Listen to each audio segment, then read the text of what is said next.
బాబా ఆజ్ఞ ప్రకారం చివరకు ఉద్యోగానికి రాజీనామా చేసి బాబా దర్శనానికై షిరిడీ వచ్చాడు.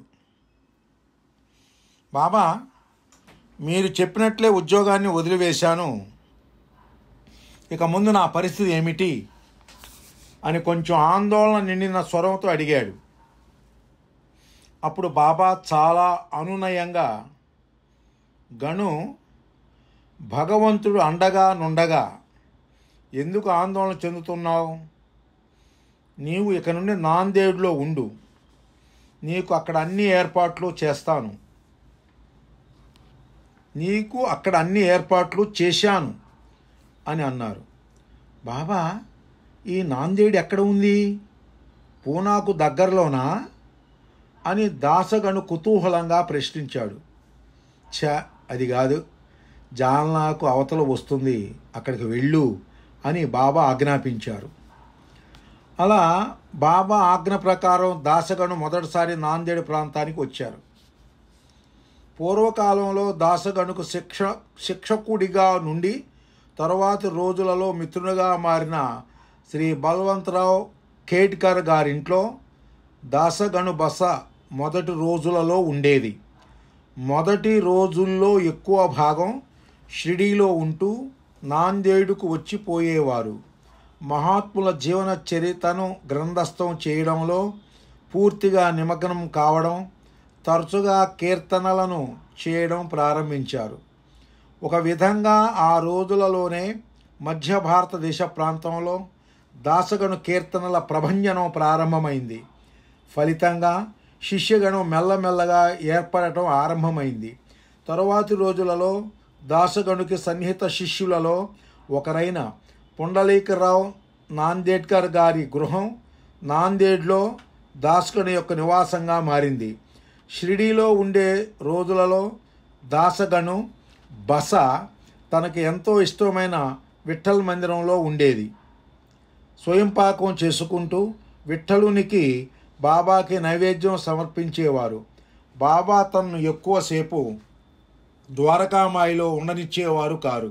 గను, నీవు వెళ్ళి నీ పని చూసుకో అని చెప్పి పంపించేవారు. తద్వారా దాసగను యొక్క పూర్తి ఏకాగ్రత తన పారమార్థిక సాధనలైన మహాత్ముల చరిత్ర గ్రంథస్థం మరియు మహాత్ముల గుణగణాలను కీర్తించడం వంటి వాటిలో సదా నిమగ్నమయ్యేటట్లు చేసి సద్భక్తుని పారమార్థిక ప్రగతి పట్ల సదా సావధానుడై ఉండే తమ నిజ గురుతత్వాన్ని దర్శింపజేశారు.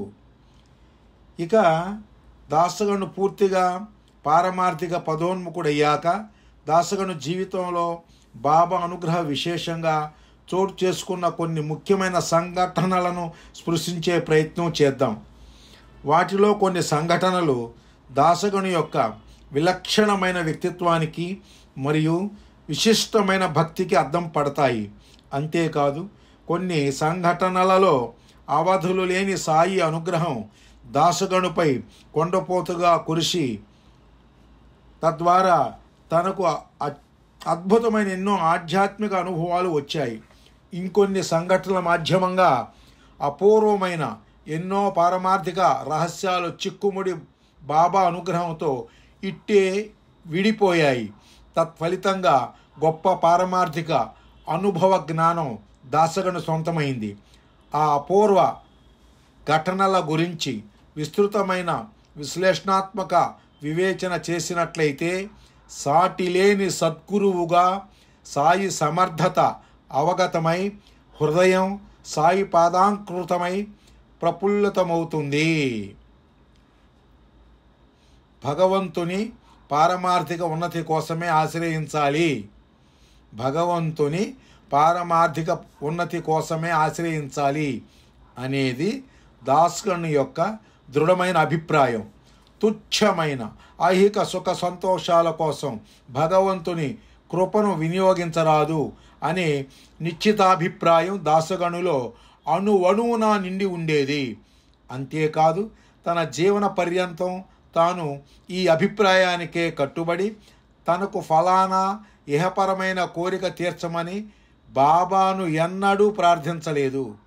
ఫౌజ్దార్ పదవిని ఆశ్రయించాలనే ఆశ హృదయమంతా నిండి ఉన్నా బాబా ఉద్యోగాన్ని వదిలివేయమని ఒత్తిడి చేస్తున్న నేపథ్యంలో తన స్వశక్తితో సమర్థతతో ఆ పదవి తనను వరించాలని కోరుకున్నాడు. కానీ తనకు ఆ పదోన్నతి ప్రసాదించమని బాబాని ఎన్నడూ అడగలేదు. అంతెందుకు, తన భార్య శ్రీమతి సరస్వతీబాయి మతి భ్రమణంతో జీవన పర్యంతం బాధపడినా తనకు స్వస్థత చేకూర్చమని బాబాను ఎన్నడూ అర్థించలేదు. సాక్షాత్కారం కావాలని, అద్భుతమైన పారమార్థిక పరిజ్ఞానం కావాలని బాబాను ప్రార్థించాడు. కానీ ఐహిక విషయాలకు సంబంధించి ఎన్నడూ ఏది బాబా వద్ద నుండి ఆశించలేదు. ఐహిక శ్రేయస్సును వీడి పారమార్థిక శ్రేయస్సు కోసమే మహాత్ములను ఆశ్రయించాలనే భావం తనలో ఎంతగా బలపడి ఉందంటే అలా ఇంకెవరైనా ఆశ్రయించినా తాను నిర్ద్వంద్వంగా నిరసించేవాడు. తన అసంతృప్తిని బాహాటంగానే వ్యక్తపరిచేవాడు. ఒక చిన్న ఉదాహరణ. 1948 సంవత్సరం డిసెంబర్ మాసంలో కోయంబత్తూరులో ప్రముఖ సాయి చరిత్రకారుడు శ్రీ బివి నరసింహస్వామి ఆధ్వర్యంలో అఖిల భారతీయ సాయి భక్త సమ్మేళనం జరిగింది. ఆ కార్యక్రమానికి ముఖ్య అతిథిగా శ్రీ దాసగణు మహారాజ్ హాజరయ్యారు. శ్రీ బివి నరసింహస్వామి గారి రచనల ద్వారా, ఉపన్యాసాల ద్వారా బాబాతో దాసుగణుకున్న సాన్నిహిత్యాన్ని తెలుసుకున్న భక్తులు అపూర్వమైన రీతిలో దాసగణుకి స్వాగత సత్కారం ఏర్పాటు చేశారు. అంతేకాదు, ఆయనను దర్శించి పాదాలకు నమస్కరించేందుకు బారులు తీరారు. ప్రతి ఒక్కరూ దాసగణు వద్దకు వచ్చి ఆయనకు పాదాభివందనం చేసి సహజంగానే తమ ప్రాపంచిక కోరికలను, బాధలను వెల్లడించుకున్నారు. దాసగణు వారందరికీ బాబా పట్ల శ్రద్ధ కలిగి ఉండండి, నామస్మరణ చేసుకోండి అని చెప్పారు. కానీ తరువాత అలా అందరూ వచ్చి తన వద్ద అలా ప్రాపంచిక కోరికలను ప్రస్తావించడం పట్ల శ్రీ బివి నరసింహస్వామి వద్ద తన అసంతృప్తిని వ్యక్తపరిచారు. దీనిని బట్టి దాసగణు యొక్క విలక్షణమైన మనోగతాన్ని మనం అర్థం చేసుకోవచ్చు. దాసగణులోనున్న ఇంకొక విశిష్టమైన గుణం ఏమిటంటే భగవంతుని ఆడంబరంగా ఆరాధించడం తనకు నచ్చదు. భగవంతుడు భక్తుల వద్ద నుండి ఆశించేది కేవలం స్వచ్ఛమైన భక్తి ప్రేమలని. ఆడంబర ఉపచారాల రూపంలో చేసే డంబాచారాలు భగవంతుడికి అవసరం లేదనేది తన అభిమతంగా ఉండేది. బాబా పట్ల కూడా తాను అదే భావాన్ని కలిగి ఉండేవాడు. సాక్షాత్తు ఆ భగవంతుడే అతి నిరాడంబరమైన ఫకీరుగా ప్రకటమై బాబా రూపంలో నడయాడుతున్నారని, కనుక బాబా వద్ద అటువంటి ఆడంబరతకు చోటు లేదని సహచర భక్తుల వద్ద కుండ బద్దలు కొట్టినట్లుగా తన అభిప్రాయాన్ని వినిపించేవారు. హార్దాకు చెందిన కొందరు భక్తులు బాబాకు పల్లకీని సమర్పించడం చూసి అటువంటి ఆడంబరతను బలవంతంగా బాబాకు రుద్దుతున్నందుకు దాసగణు తీవ్రంగా మండిపడి కేకలు వేశారని శ్రీ రఘువీర్ భాస్కర్ పురందరే తమ స్మృతులలో చెబుతారు. భక్తులు ఎంతో విలువైన ఆడంబర సామాగ్రిని సమర్పించినా సరే బాబా ఎన్నడూ వాటిని ఉపయోగింపక వాటి పట్ల ప్రదర్శించే నిర్లిప్తతను తన వాదనకు సాక్ష్యంగా, ఉదాహరణగా దాసగణు చూపేవారు. దీనిని బట్టి పై విషయం పట్ల దాసగణు ఎంత ఖచ్చితమైన అభిప్రాయం కలిగి ఉండేవారో మనం సులభంగానే ఊహించవచ్చు. ఉద్యోగానికి రాజీనామా చేశాక తరువాతి రోజులలో దాసగణు తన పూర్తి కాలాన్ని పారమార్థిక రచనలు చేయడంలో మరియు మధ్య భారత ప్రాంతమంతా విస్తారంగా పర్యటించి కీర్తనలు చేయడంలో పునీతం చేసుకున్నాడు. తరచూ బాబా దర్శనానికై షిరిడీ వచ్చి కొంతకాలం బాబా సన్నిధిలో గడపడం చేసేవాడు. షిరిడీలో ఉన్నప్పుడు తన బస విఠ్ఠల మందిరంలో ఉండేది. బాబా కూడా దాసగణుని ఎక్కువసేపు తమ వద్ద కూర్చోనిచ్చేవారు కారు. గణు, వెళ్ళి ఇక నీ పని చూసుకో అని చెప్పి పంపించేవారు. అలా దాసగణు ఎన్నో అద్భుతమైన ఆధ్యాత్మిక రచనలను గావించారు.